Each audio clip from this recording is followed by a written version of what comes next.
The Bohemian Club. Did you say the Bohemian Club?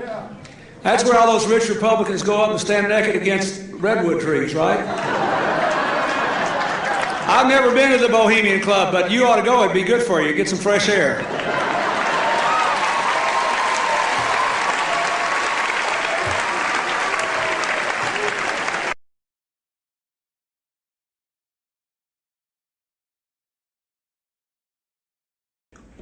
Ladies and gentlemen, the very word secrecy is repugnant in a free and open society, and we are, as a people, inherently and historically opposed to secret societies, to secret oaths, and to secret proceedings.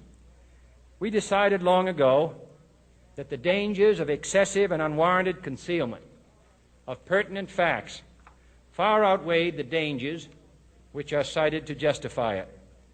Even today, there is little value in opposing the threat of a closed society by imitating its arbitrary restrictions. Even today, there is little value in ensuring the survival of our nation if our traditions do not survive with it. And there is very grave danger that an announced need for increased security will be seized upon by those anxious to expand its meaning to the very limits of official censorship and concealment. That I do not intend to permit to the extent that it's in my control.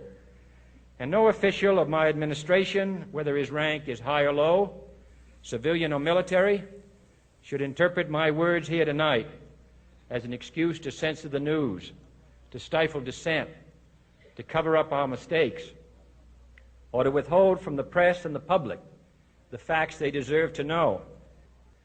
For we are opposed around the world by a monolithic and ruthless conspiracy that relies primarily on covert means for expanding its sphere of influence, on infiltration instead of invasion, on subversion instead of elections, on intimidation instead of free choice, on guerrillas by night instead of armies by day.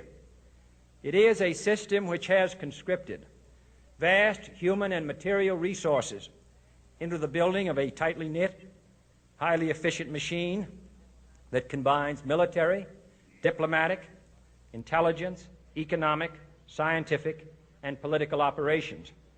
Its preparations are concealed, not published. Its mistakes are buried, not headlined. Its dissenters are silenced, not praised. No expenditure is questioned, no rumor is printed, no secret is revealed. No president should fear public scrutiny of his program, for from that scrutiny comes understanding, and from that understanding comes support or opposition, and both are necessary. I am not asking your newspapers to support an administration, but I am asking your help in the tremendous task of informing and alerting the American people. For I have complete confidence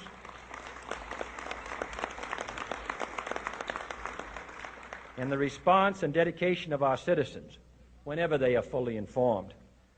I not only could not stifle controversy among your readers, I welcome it. This administration intends to be candid about its errors.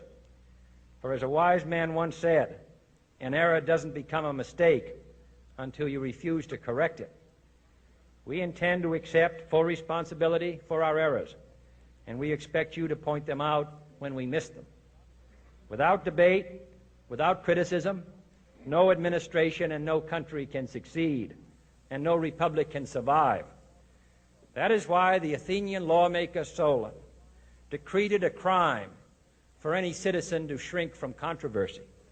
And that is why our press was protected by the First Amendment, the only business in America specifically protected by the Constitution, not primarily to amuse and entertain, not to emphasize the trivial and the sentimental, not to simply give the public what it wants, but to inform, to arouse, to reflect, to state our dangers and our opportunities, to indicate our crises and our choices, to lead, mold, educate, and sometimes even anger public opinion.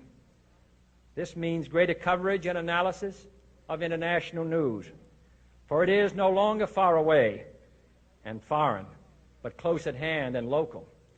It means greater attention to improved understanding of the news, as well as improved transmission. And it means, finally, that government at all levels must meet its obligation to provide you with the fullest possible information outside the narrowest limits of national security. And so it is to the printing press, to the recorder of man's deeds, the keeper of his conscience, the courier of his news, that we look for strength and assistance, confident that with your help, man will be what he was born to be, free and independent. We have before us the opportunity to forge for ourselves and for future generations a new world order, a world where the rule of law, not the law of the jungle, governs the conduct of nations.